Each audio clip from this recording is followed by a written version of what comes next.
Good evening, everyone. I declare the ordinary council meeting of the 24th of June 2025 held in council chambers at level 2, 388 Hayes Street open at 5:31 p.m. Welcome to you all. On behalf of the City of Subiaco, I acknowledge the Whadjuk Noongar people as the traditional custodians of this land, and I recognise their ongoing connection to our land and waterways. I'll take attendances now. We've got one councillor on approved leave. That would be Councillor O'Connor.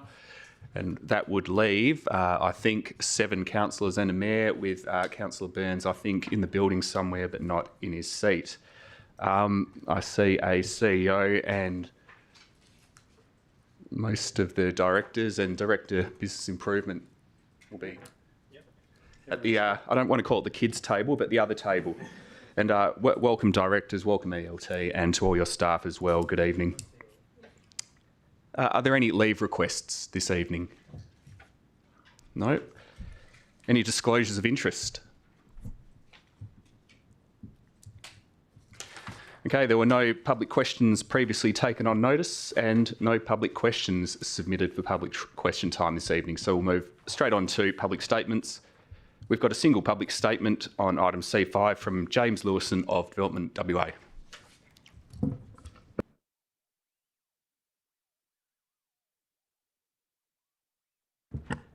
We're good. Thank you. My name is James Lewis and I'm the Development Manager from Development WA on the 1909 project. I've had the opportunity to speak with Councillor Burns since lodging this public statement. So just by way of an update, I'm aware there's a proposed amendment. We're comfortable with putting information about the streets into the public realm in regards to the naming, so no issues with that. In speaking with Councillor Burns, we're both on the same page and I understand quite happy with the name Kite Street. I'm not sure Councillor Burns was as aware of the kind of background work we've put into that naming in relation to the precinct, so a quick discussion has hopefully resolved a lot of that, but I'll leave it up to Council. In this statement, I'll provide additional background on Development WA's recommendation of these 3 names and the importance of maintaining Kite Street in this precinct. Development WA has undertaken significant community and stakeholder engagement in relation to the Princess Margaret Hospital site, from demolition through master planning and then design and construction of the precinct.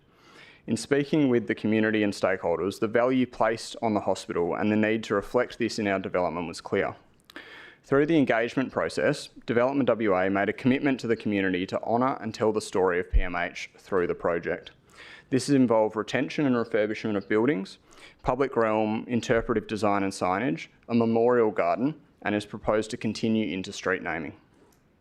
In selecting the proposed names, Development WA has consulted with the Geographic Names Committee to ensure the proposed names are appropriate to this site.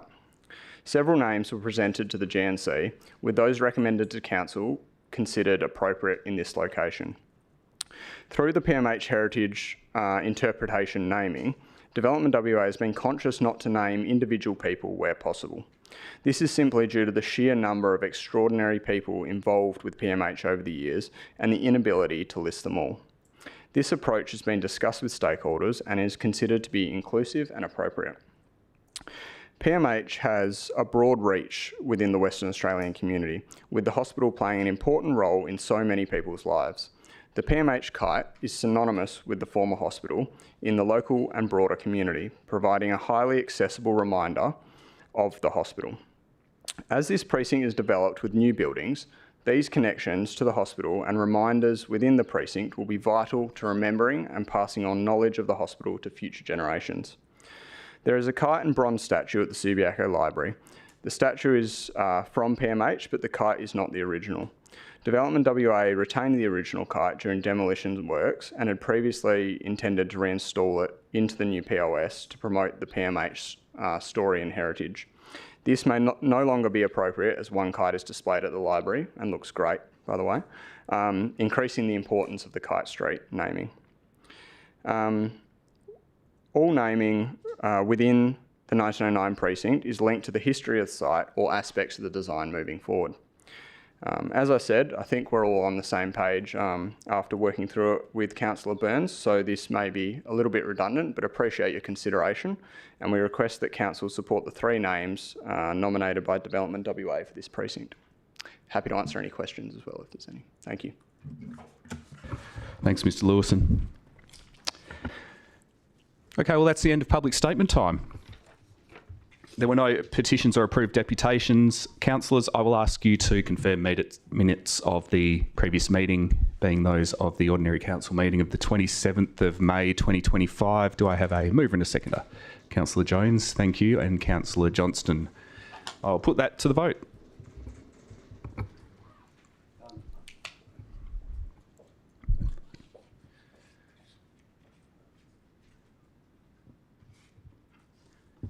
Okay, great. That's carried. Thank you. Right, announcements. Some great work has been done by the economic development team at the City of Subiaco in the past month or so. I think I'll take the opportunity to highlight a few things that they have done. There's about 3 announcements. The first is that the Subi Night Market was recognised at the Property Council of WA's annual awards a couple of weeks ago, receiving a special commendation in the Best Community Activation or Engagement category. The commendation recognises an outstanding community activation that demonstrates a beneficial relationship between the organiser and the community. What we do know is that these Subi night markets last season was held over 31 weeks on Saturday evenings at Market Square Park and welcomed a total of 114,000 people to Subiaco.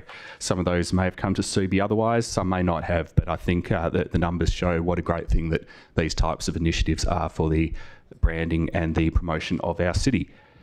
The second announcement, the City of Subiaco is doing some great work through its partnership with urban renewal organisation Space Market.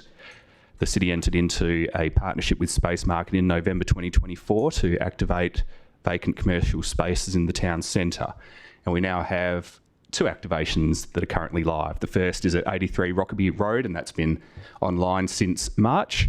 And the second activation was launched just last week at 484 Hay Street at the old Sicilian restaurant, as I remember it. Some people may remember it as other things. It's a high-profile development site that will we hope be developed in the not too distant future. The approvals are certainly in place, but in recent memory it's been an empty shop with nothing happening in it. So what we're going to see for a few months as a result of this activation is a transformation into a temporary gallery called Hayside Gallery. It was a great launch last week, and now both pop-up spaces on both Rockaby Road and Hay Street are set to host a variety of activities over the next 6 to 12 months, including art workshops and artist talks. And just the final quick announcement, we've launched the 2nd edition of Art Form. It's the City of Subiaco's arts publication. The first edition was launched in March last year, and last week we took the opportunity alongside the Hayside Gallery launch to launch the 2nd edition of Art Form. It's a publication that aims to promote Subiaco and to support local artists and practitioners. And 15,000 copies, as I understand it, of the first publication were distributed across Perth over the 12 months since launch. And we think the 2nd edition is going to be just as widespread and just as popular. So great work by the economic development team this month. Okay, councillors, let's get into some decision making. There's a number of items which don't have any special voting requirements and which are not the subject of proposed amendments or alternatives. So we could potentially carry those items en bloc. The current en bloc vote that I've got in front of me would consist of items C1, C2, C3, C4, C6, C8, C11, and 13.1, the confidential item. Are there any items that you want to remove from en bloc? C2, thank you, Councillor De Vries. That is out. It was flagged, was it? Yeah, I did say It's removed now. Any other items to remove from en bloc? Great. Okay. Well, thanks for that. The on block vote would be C1, C3, C4, C6, C8, C11 and 13.1. Do I have a mover and a seconder for the on block vote? Thank you, Councillor Johnston and Councillor Jones. I'll put that to the vote now.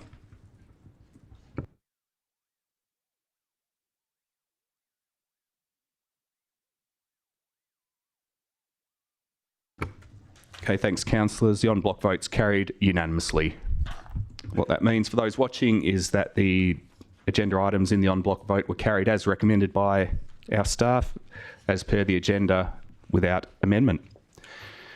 Councillors will now move into the remaining items of the agenda.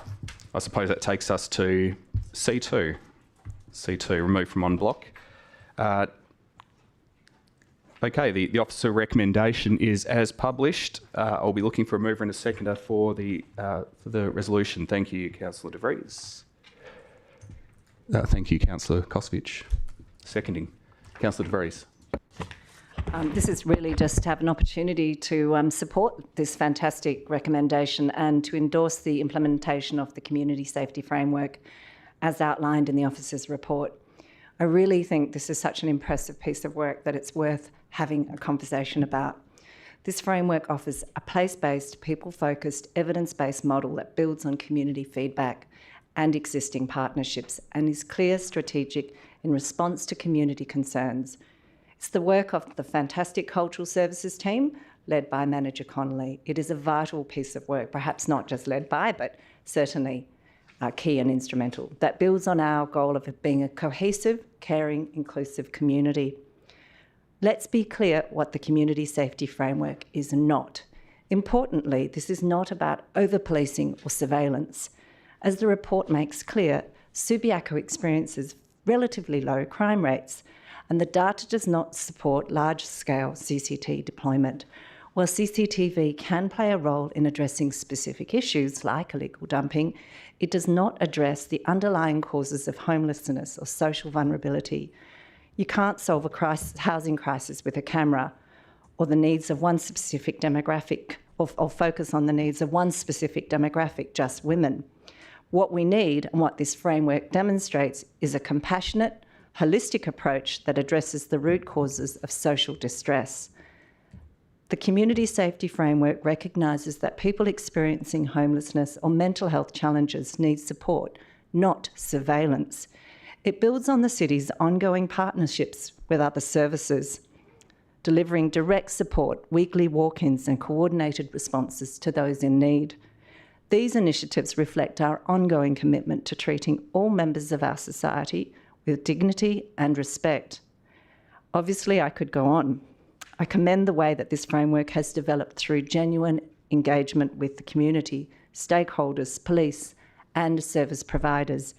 It reflects the complexities of the safety conversation, where fear and lived experience often don't align with crime statistics. It also takes a compassionate and dignified stance on homelessness, recognising that visibility is not criminality and that social inclusion is a foundation of public safety. And as Subiaco's population density increases, it's encouraging to see the principles of crime prevention through environmental design embedded in our strategy. More people living near and overlooking public spaces means more eyes on the street. And ultimately, this will lead to a more resilient, connected community. Neighbourhood watch programs might become more of a feature in future. And let's be honest, no plan is perfect. We know that there's going to be ongoing work in this plan, and there are no quick fixes to complex social challenges. We've heard last week from Manager Connolly in the briefing forum that the team will continue to develop this plan. What we do expect is that it gives us the structure to act, the flexibility to adapt, and the commitment to listen, learn, and improve as we go.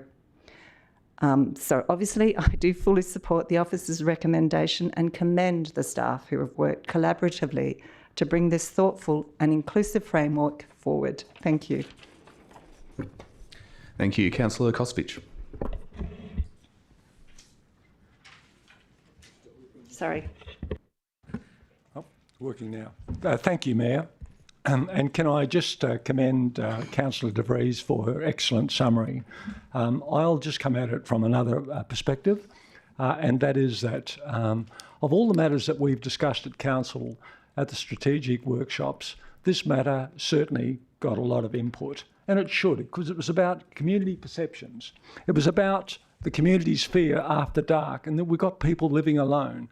However, I'm satisfied that we have reached the right conclusions, and this community framework is an excellent outcome. And I'd like to commend Manager Connolly for her excellent work with this too. In part of that consultation phase, we actually had input from the CEO of Crime Stoppers, Dr. Vince Hughes. He made it very clear to us our crime figures were pretty good. And he suggested we don't have a crime problem, so that was enough for me.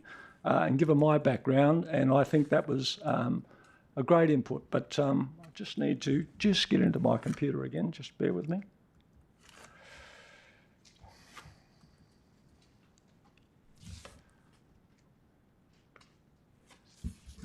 However, I'd like to address the one key aspect is the decision about mobile CCTV.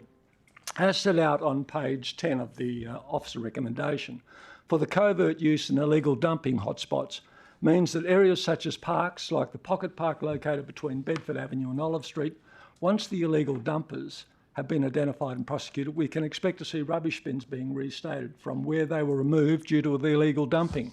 There is enough scope also within our new policy guidelines for the mobile CCTV unit to be deployed to help combat vandalism, that is with graffiti, which includes offensive words or signs being smeared on footpaths and other public places, as has happened in the recent past. Also, there is enough flexibility in our policy guidelines to allow deployment of the CCTV unit to assist in the deterrence of antisocial behaviour, should that become an issue in the cities. I'm not saying it is, but in the city's entertainment precincts and hotspots such as Market Square Park. The framework is now well placed to address perceptions about being safe, particularly after dark in the community. Accordingly, I have strongly support this, and I think it's been a great outcome. Thank you. Thank you. Any speakers against? Any other speakers? Councillor Johnson, thank you. Thank you, Mayor. Yes, look, I'm supportive of the framework. I just wanted to have it read on record, public record. I did ask a question last week about the data relating to section 5.2 graph 3 on homelessness, reports of homelessness since February, and I see that has actually now been added into the attachments, which people may not realise. So there were 6 reports in March, 4 in April, 3 in May, and 11 as at the 18th of June. And I know it, that's quite a bit higher than the same time for all of June last year already. I think the homelessness is, as Councillor De Vries stated, it's a difficult issue, it's complex. City of Subi is collaborating with other groups and making, they've made a start in dealing with it, but clearly, it's going to be an issue for some time, I would think. And I look forward to basically how this framework can be adapted, results measured, and the framework adapted as needed. On the CCTV, I also support what Councillor Kosovich is saying. Perhaps with the results that we get from illegal dumping, if that's very successful, maybe there'll be scope to consider its use in other areas that might be where it might be required. One thing that doesn't really get a mention in here, but it would be on making areas safer at night with lighting, which where people might not feel safe. So thoroughfare streets at night that are not particularly well lit, parks and other areas like that. But yes, I support the framework, look forward to seeing the results, the evaluation and continued development of the framework as required. Thank you. Great. Any other speakers?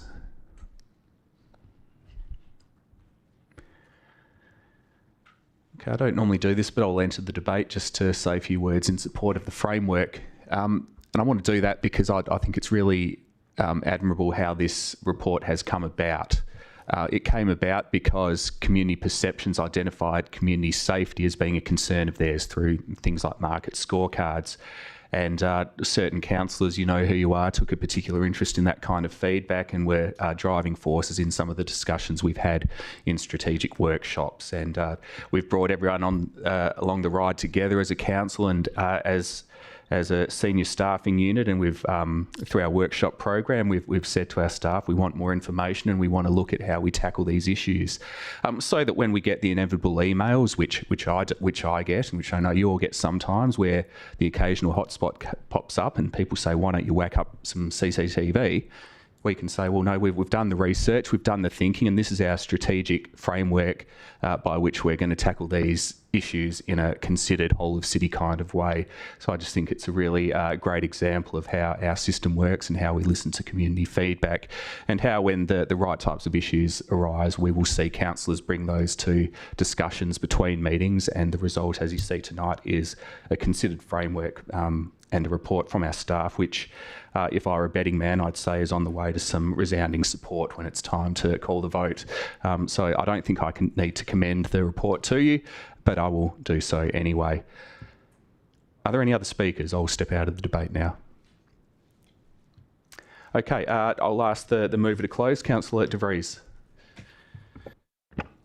No need, thanks. Okay, I'll call the vote.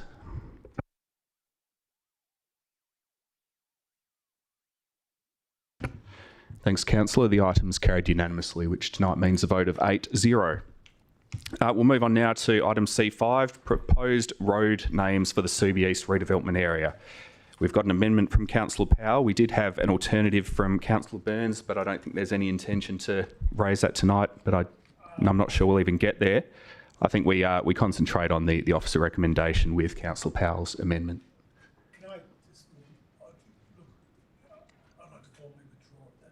Formally withdrawn. The alternate's formally withdrawn. Yep. Councillor Kosovich moving, thank you, and Councillor De Vries seconding. Councillor Kosovich, C5.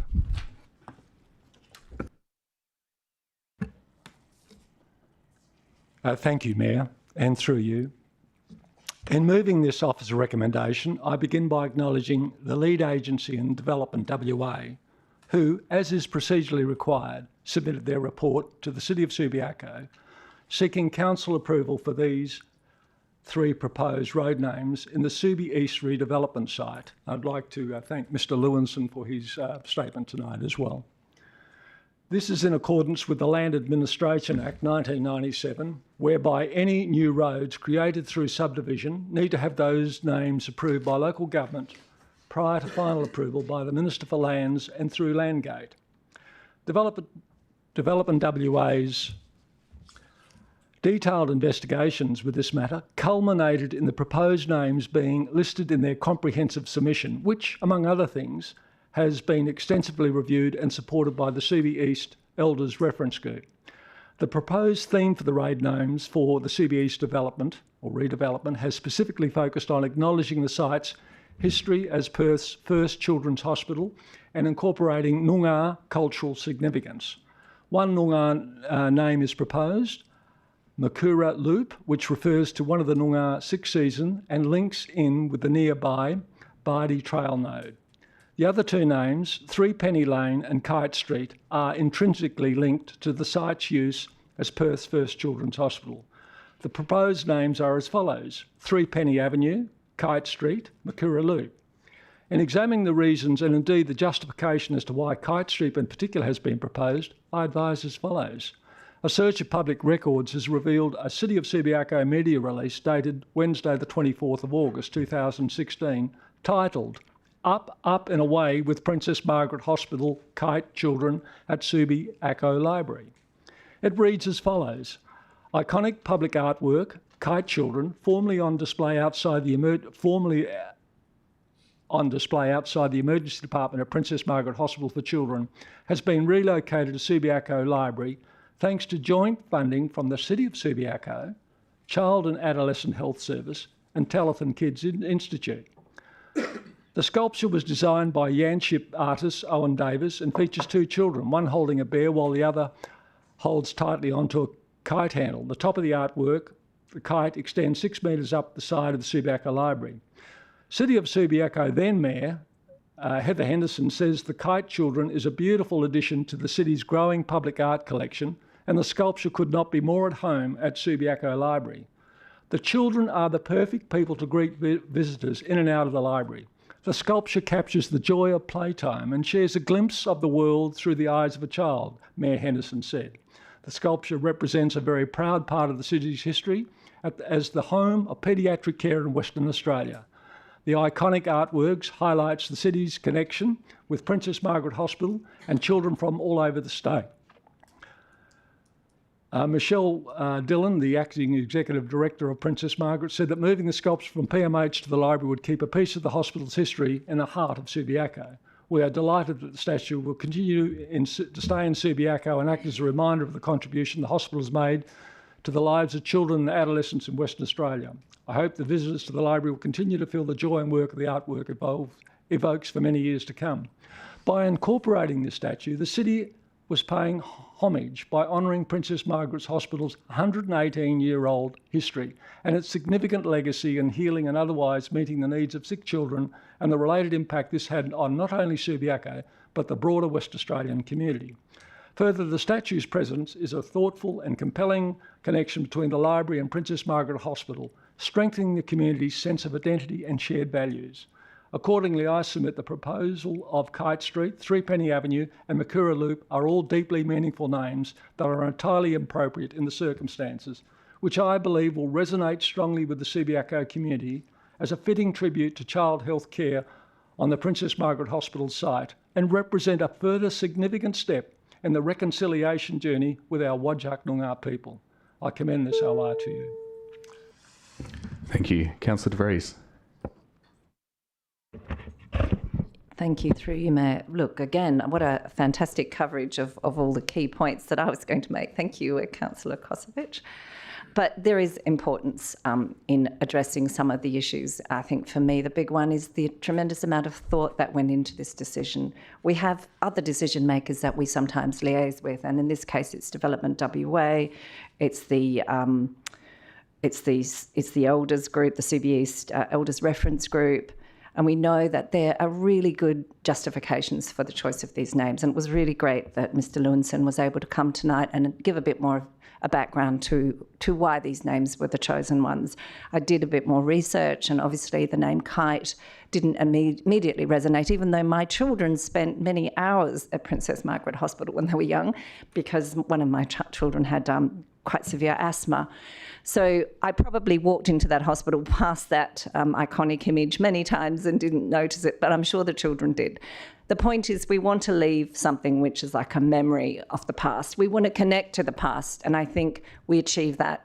These are like the remnants, if you like, or the stories that we can continue to tell. I know that I live in a street with a name that I don't really know the meaning of, and I know that people will in future be able to know better because of the wonderful amendment by Councillor Powell, which I'm sure he will test in a minute. But this is an opportunity for us to have more information in our street names. I think that's going to be a wonderful opportunity as well. But obviously for the three names that were chosen, there were clear reasons, and Councillor Kosovic has explained those quite well. I also want to bring into the fact that the Makuru Loop is an important contribution. It does recognise the names of that refers to the Noongar season of rain and fertility. And obviously the road forms part of the Six Seasons Biddy Trail, which celebrates cultural knowledge and environmental awareness, which I think is very important to us. And this name was developed through respectful consultation with Noongar elders and cultural advisors, and aligns with the city's own reconciliation action plan.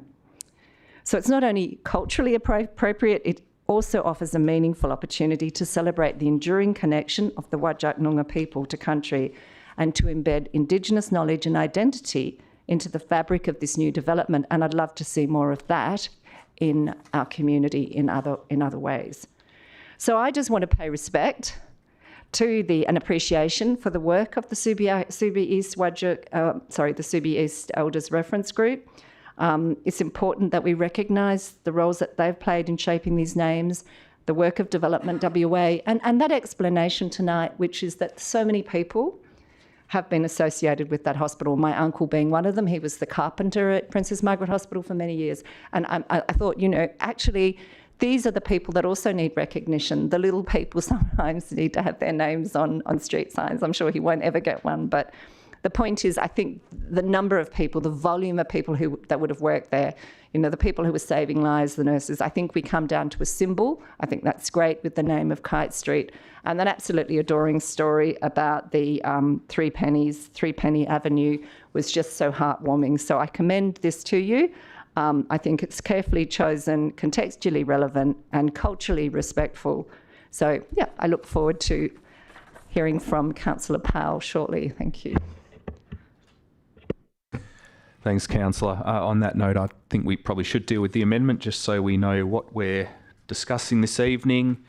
Councillor Powell's amendment was as published, as submitted. Do we have a seconder for the amendment? Councillor White, thank you. Councillor Powell, your amendment. Yes, thank you, Mayor. And the amendment is that Development WA be requested to display the reasons for the individual selected street names at appropriate locations in the precinct. And look, it is just a request and it's a pretty simple one. I'll talk briefly about the purpose of the amendment, in that Subiaco is an old established suburb and the opportunity for new street names is quite rare and likely to get even rarer. So we heard from Development WA tonight that it spent a considerable amount of time and effort on research and consultation in trying to get the right names, names like Three Penny Avenue, which has been mentioned. Now, in the attachments, we learned that story is about a young girl who put pennies into a machine, and when she couldn't get them back, she was asked what she wanted to do, and she said put them towards a new children's hospital. And so began a public campaign to fund a new children's hospital, which was used to be on that site. But frankly, that was a story I'd never heard before. And when I first saw Three Penny Avenue, I felt almost like we were venturing back into the old Britain colonial area and a coin from a currency that we haven't seen for over 60 years. Indeed, I'm not sure how many people these days would even recognise a threepenny bit. It's a bit the same story with Kite Street and the old kite that once adorned the entrance to the hospital, now adorns Subi Library. And the story behind Bakulu Loop as an extension of the Biddy Trail from Subi Oval is also very important. And so if these names are chosen, there should be some way to tell the community the reasons for their selection. So if Development WA is going to go down this road, pun intended, let's not waste the research and effort, but capitalise on it. Streets with a known story behind them can be good for wayfinding and for promoting a location in a new precinct. I know that the information to be displayed, I've left that deliberately vague to make it flexible. Maybe a plaque, maybe a description under the street sign, maybe a display in one of the heritage buildings, maybe bits and pieces of all three. Look, this request involves minimal expenditure.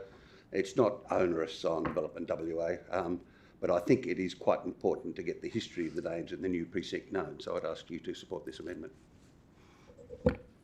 Thank you. Councillor White. Yeah, I'm happy to second the motion. I think it's important recognition that thought has gone into the name proposed that we'd be adopting if we vote that way tonight. I think the issue of interpretation is important so that we understand what connection this has with the heritage and historical background of the area. And as Councillor Powell's just talked about, misinterpretation can be easily done. And so to have this sort of opportunity to provide some explanation and interpretation, I think is very useful. So I'm happy to second the motion, the amendment. Thank you. Does anyone else want to speak on the amendment? Okay, I'll call the vote on the amendment.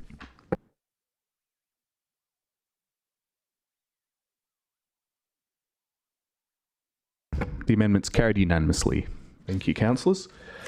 So we'll move on. We've got the officer report and it's been amended as just discussed. We've heard from the mover and the seconder of the original substantive motions. So I'll take any other speakers now who want to speak to item C5. Councillor Burns. Thank you, Mayor McMullen. Before I move to speaking, could I ask a simple question? Thank you. When did the administration become aware that Development WA wanted these names? Director of Technical Services.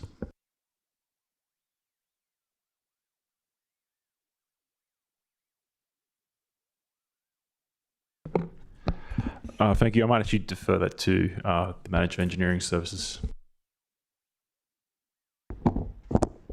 Thank you, and through you, Mayor McMullen. The city became aware of the changes probably early this year, so I'd say around about March, April this year, when we were approached by Development WA to bring the motion to council. Is there a follow-up? Councillor Burns.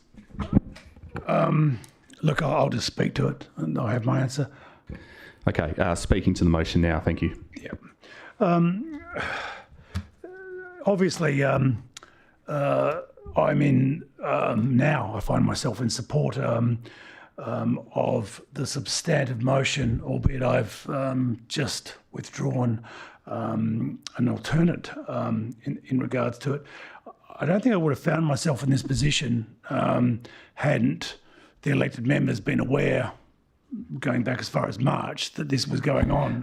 Councillor Burns, I'll stop you there. I thought that's where you were headed and I thought there might be a follow-up question, but if I can just interrupt your debate for a second to perhaps get advice on when councillors were first notified of the road names or the proposed road names, and then you can have your full time. Reindeer. Thank you, Mayor McMullen. Prior to this OCM report, there was an EMIB that was sent through to elected members.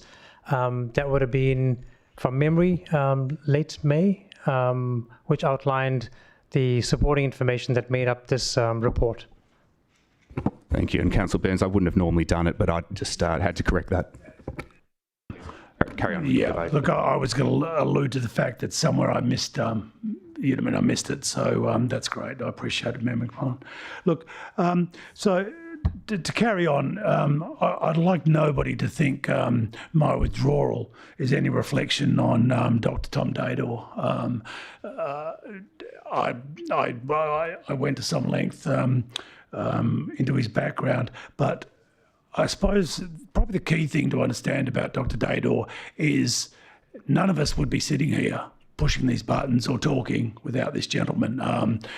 He was the sole, his act of Parliament stopped Barnett's attempted amalgamations, and otherwise we'd be, I think we were going to be called Sea to Ocean or some stupid name like that, that was designated for the western suburbs by the government if the amalgamations went through. So I don't know that there's much more to say than we exist because of the gentleman. So I'll move later to see what we can do. I do have reservations and concerns about the longevity of the building that's currently named after him, but that's a matter for another time. So yeah, I support it, and I do apologise that I have pushed us to actually, maybe it's a good thing, because to overly support a kite that seems that I never particularly understood.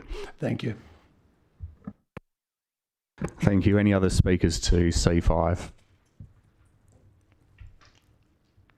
Okay, I will ask the mover to close if you'd like. Councillor Kosovich. No, thank you. All right, I'll call the vote on C5.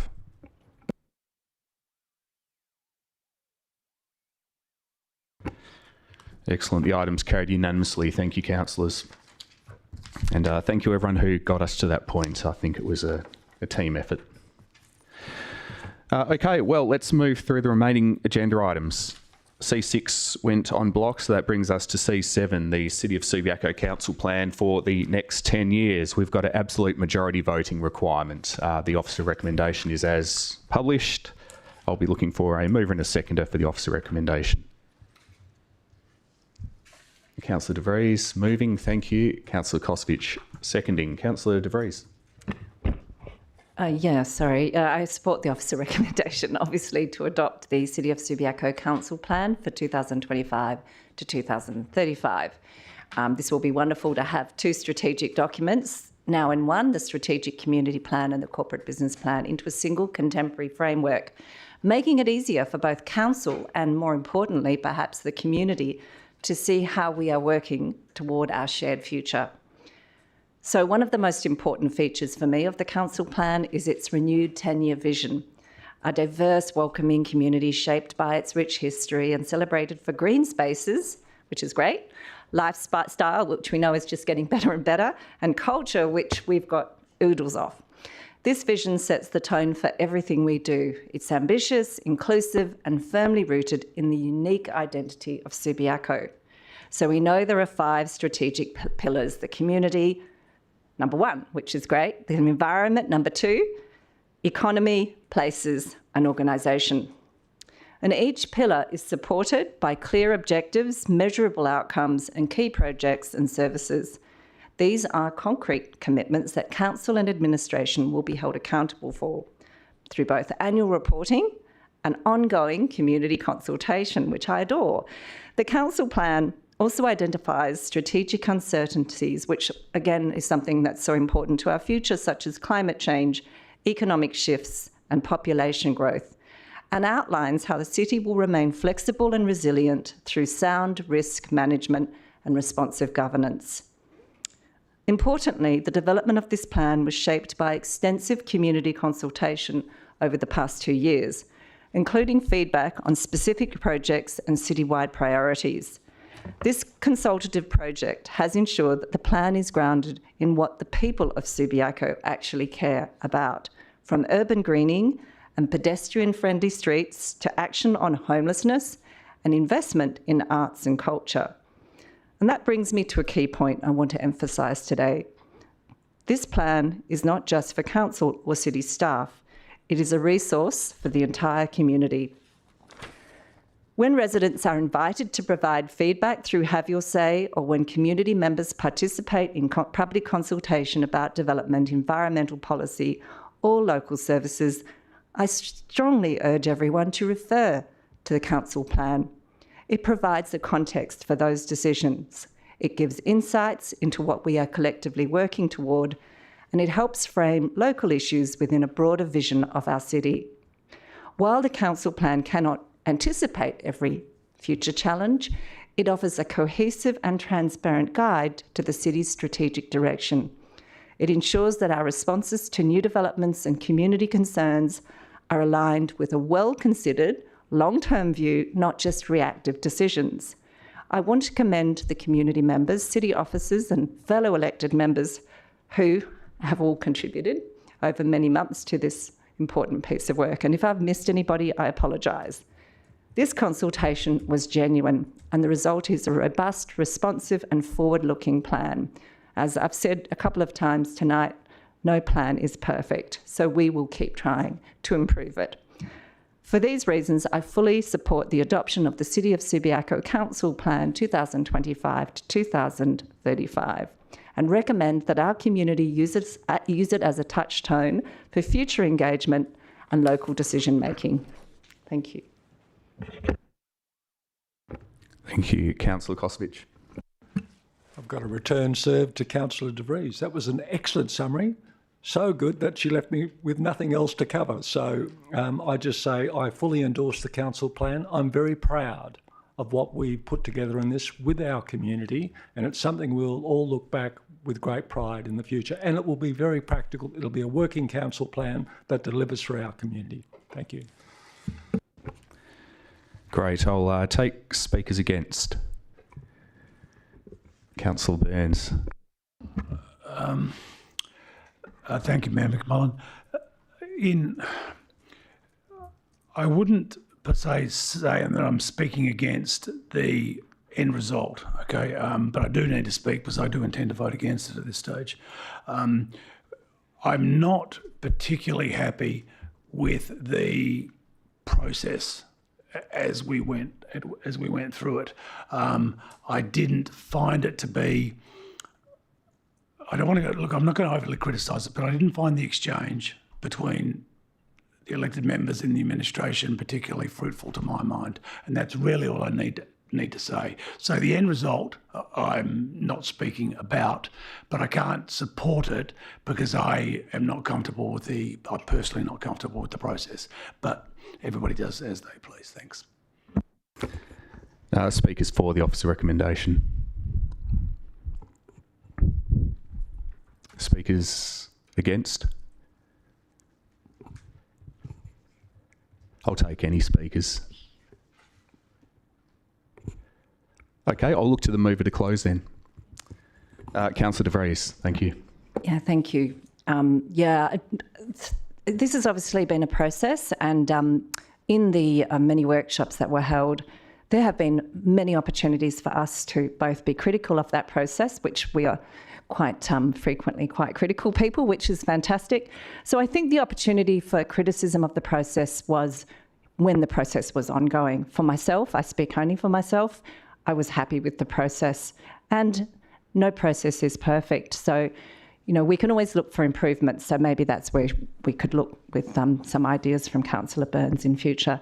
So again, I commend this to you. I urge that we all support it. It is our plan. It is our city's plan, and it is something that we all need to own and work with. So I hope that that is a unanimous decision. Thank you. Thank you. I'll call the vote now.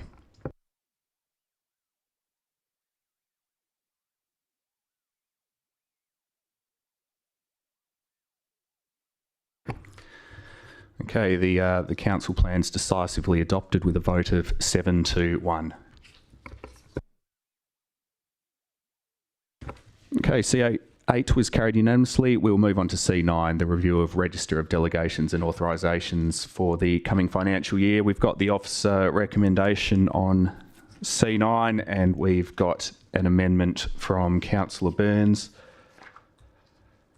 I think I will start with a mover and a seconder, and then we can move straight on to that amendment. Do I have a mover and a seconder for C9? Councillor Jones, thank you. Councillor Kosovich, thank you. Councillor Jones. I haven't prepared anything for this, but every year we have to review the Register of Delegations. This is a legislative requirement. That's what we're doing here, and I'm happy to move the officer's recommendation. Thank you, Councillor Kosovich.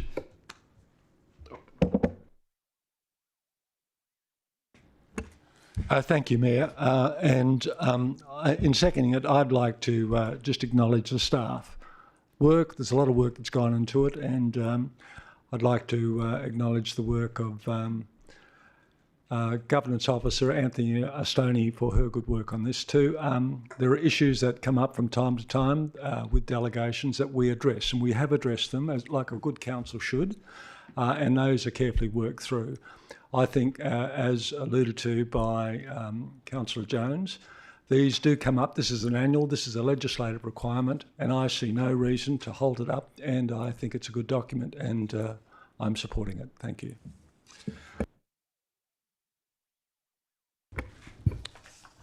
Thanks, Councillor Kosovich. Okay, Councillor Burns, your amendment to C9 has been duly submitted and published. We all know the thrust of it. We'll have you moving it in a sec. Do we have a seconder for Councillor Burns's amendment on C9? Councillor Johnston, thank you. Councillor Burns. Look, thank you. I think this can be very brief. There's support from staff. This is tidying up just an oversight. I would acknowledge that Councillor Jones said that this is something that we need to review, and all we're doing is looking backwards and something that we didn't review that we were intending to. They are legislative requirements. The staff have accommodated. We're also satisfying the Deputy Mayor that we need to move forward. So I'm not attempting to hold this back. We move forward, but we have a chance to. We can obviously amend delegations at any time during the year, and all we're doing is having a look-see. I kept it a little open beyond what I originally was concerned about. So there's plenty of time if we adopt this for people to raise their hands on anything else that we'd like to chat about. That's all. Thank you. Thank you. Councillor Johnston. Yes, I'm happy to second this amendment. I think that's our role, to be reviewing delegations, and there was talk of a workshop to do with the heritage, and as Councillor Burns says, it gives us an option to review a little bit more broadly if we want. I'm happy to support. Any other speakers to the amendment? Okay, we'll go straight to the vote on the amendment then.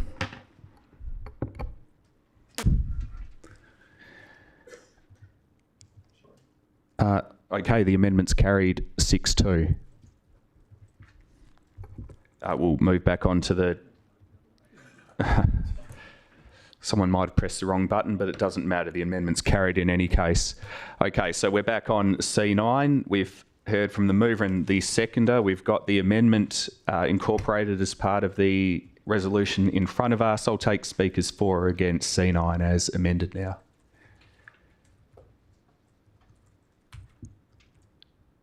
Okay, I will ask the mover to close then. Councillor Jones, nothing to close on. Great, I'll call the vote on C9 now.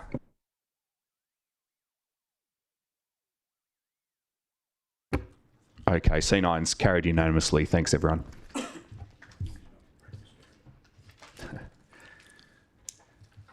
Okay, well, I think that brings us to the final item of the agenda tonight. C10, the annual budget for 25-26. We need an absolute majority to approve this. I'm looking for a mover and a seconder for the officer recommendation on C10. Councillor Jones, moving, thank you. Councillor Kosovich, seconding. Councillor Jones. Thank you, Mayor. The annual budget for the City outlines the services which it provides to the community and specifies how the City plans to fund the delivery of those services. Fundamental to this is the Council Plan which we've just adopted, because it provides the roadmap which guides the City's priorities. There are many greening projects to look forward to in the coming year, including 5 street greening projects as well as a new pocket park on Rupert Street and the playground in Muller Park. There will be festivals, events and public art for the community to enjoy, and which will help to support businesses in Subiaco. The City's digital transformation will continue, providing faster and more improved access to the City's services. Work will begin on the design of the new civic precinct to replace the existing worn-out administration building, and the upgrade of the Shenton Park Community Centre will give it a new lease of life so that it can last for many years to come. And all of this will be done with only a modest 1.9% increase in the rate. This is the 5th year in a row that the City has kept its rate rise below the increase in the CPI, meaning that our rates are effectively getting lower in real terms. This outcome is possible because of prudent financial decisions made by the City over the years, and I feel privileged to be on a council which has the opportunity to continue this trend. I support the adoption of this budget, and I urge other members to do the same. Thank you. Thank you, Councillor. Councillor Kosovich. Thank you, Mayor. My comments are broad, and it's simply about saying it's a privilege to have such sound financial management. I think, again, I acknowledge the administration and the CEO in particular. We get good guidance. We don't have any shortfalls. We are a very fortunate position to be in such a sound financial position. However, that doesn't happen by chance. It's happened by our predecessors, other councillors investing in the past, and good financial management that I've witnessed in the last 3.5 years on council. So again, this is just all up, and I'm very, very, very positive about our accounts and about our budget. And yeah, I strongly endorse it. Thank you. Any speakers against the officer recommendation? Councillor Burns. Thank you, Mayor McMullen, and obviously you're all thinking I got out of the wrong side of the bed this morning. But to keep matters light, look, I'll be very brief. subject to the Local Government Act, Part 2, Division 2, Section 2.7, which is under the heading Role of Council, subsection 2A. Personally, and I'll just stop myself there for a second, I'm not questioning anybody else's differing opinions than mine in any regard whatsoever. This is simply how I see things. Anyway, so personally, I do not find myself satisfied as to having fulfilled my role in relation to my duty to those I represent. It's a broad statement. I don't intend to go into the budget line by line or anything else like that. It's just my personal feeling about how, as a organisation, we look at our finances, and if my opinion differs from others, then I'm quite happy to be the lone wolf, and I'm also happy to be standing corrected anytime I need to be. So this is just how I feel, and I'll leave it at that. Thanks. Any speakers for the officer recommendation? Councillor De Vries. Yeah, thank you, through you, Mayor. We are very fortunate in the city of Subiaco to have fantastic employees, people who dedicate themselves to excellence, who are legally obligated, should I add, and they're covered by an awful lot of legislation, even more than we are. It's great to hear what we are covered by, but these responsibilities, I have to say, are enormous. And I take my hat off to all of you for your commitment and hard work on this budget. I obviously could be particular in saying Director Wollaston, but there's a whole team behind her. This has been, again, and I keep thinking how much we're going from strength to strength. People with fantastic skills, and I don't know if too many people are aware of the educational background of some of our staff, but we get some of the best at Subiaco. And that's because we perform incredibly well as a council, which, again, I agree with Councillor Jones on this. It's an honour to be on this council. But it's also an honour to listen to the experts and be able to get feedback and to learn. And we are given so many opportunities. Sometimes I'm exhausted by them and I moan at how many workshops we attend, but we are given so many fantastic opportunities to learn what is going on behind the scenes. I agree with Councillor Burns that we need to be critical. That's part of our role. It's important to have that critical lens, but it's not important to criticise. That is an entirely different skill set. What we need to do is look at this and say, where are the, we need detail. If you're going to be criticising the report, you need details. But I also do believe this isn't the time. We've done the workshops, we've done the feedback.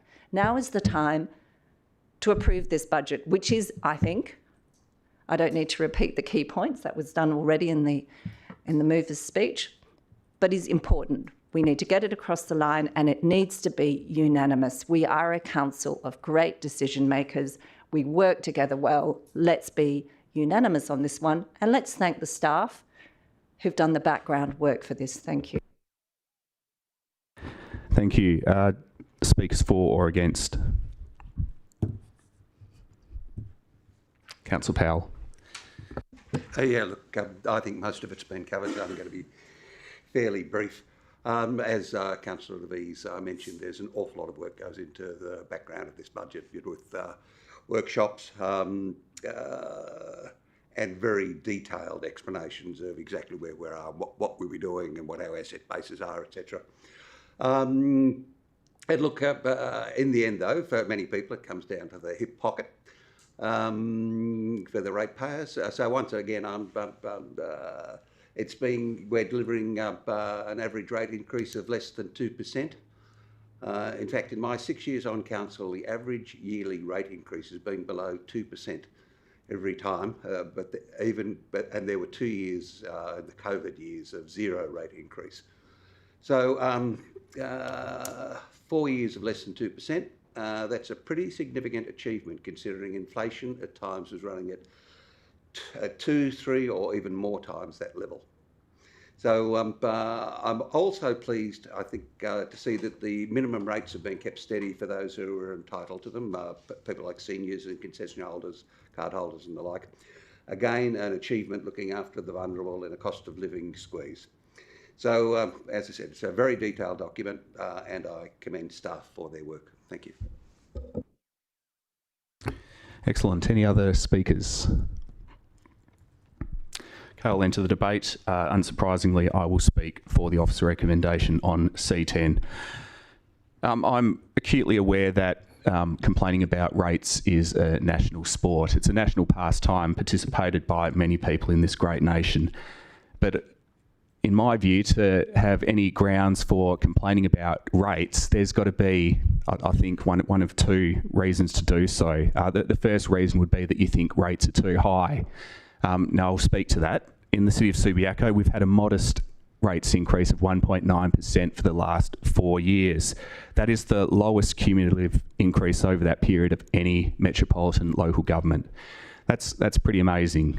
So if you're saying rates are too high, perhaps they are, but they're not going up higher than at a faster rate than any other local government in this state. Now, the other reason you could complain about your rates bill or a rates increase is if you think that something hasn't been provided for. To any ratepayer in the city of Subiaco who thinks that something hasn't been provided for, I would ask the question, what hasn't been provided for? We've got some organisational changing projects underway at the moment, one of which is a digital transformation which affects the whole of our workforce. And the other, as I think we all know, is a planned redevelopment of the old council and admin buildings at 241 Rockaby Road. Somehow, and I put this down to the financial acumen of our CEO, Director Corporate Services and the other financially trained staff on our books, we've kept rates low and yet we've still provided for the city of Subiaco now and into the future. So I'd be astounded, as interesting as this debate has turned out to be this evening, if all things considered we don't get a unanimous vote of support in relation to this budget. It's been through workshops, it's been through multiple sets of financial eyes, and if there's something missing from the budget, there's been ample opportunity to raise it. I can't see a reason to fault it. I put my full weights behind it, and I really thank those councillors who've done the same. This budget has my full support. Other speakers? No, there's no personal explanation needed. Yeah, ask a question. Look, I appreciate what you said 100%, but in talking Well, just make sure you're not responding to anything I've said, because you've spoken, I've spoken, both in debate. So I'm just trying to understand. If you've got a question, ask the question.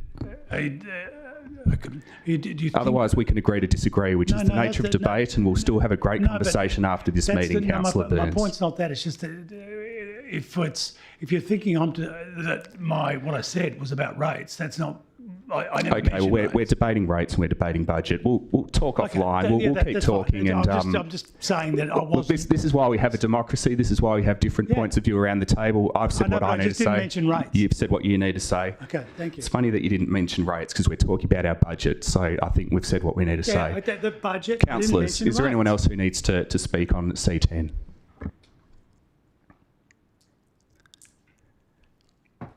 Okay, I'll ask the mover to close. Thank you, Mayor. Councillor Jones. I'd just like to reiterate that the city is providing excellent services and improving those services and still managing to deliver rates that are effectively going down in real terms, and I commend this budget. Excellent. I'll put it to the vote.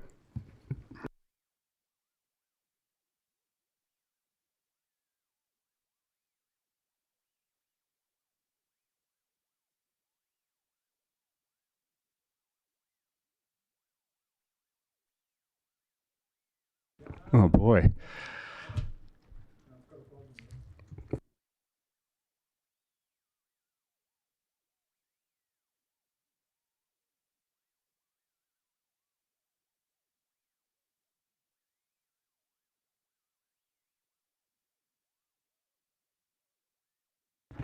Okay, we'll call the vote again. It's a rare occurrence that just happened, a technical error.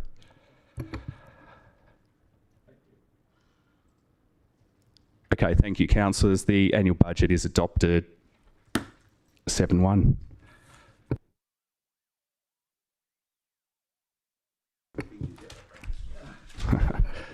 Okay, councillors, there were no elected members' motions submitted for this meeting. There's no business of an urgent nature that's been brought to my attention, and the confidential item this evening was carried on block. Therefore, I declare the Ordinary Council meeting closed at 5:36 p.m. Thank you, councillors, and thank you.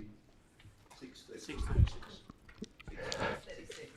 don't know what I just said, but it's 6:36 p.m. and the meeting's closed. Thank you, councillors and staff.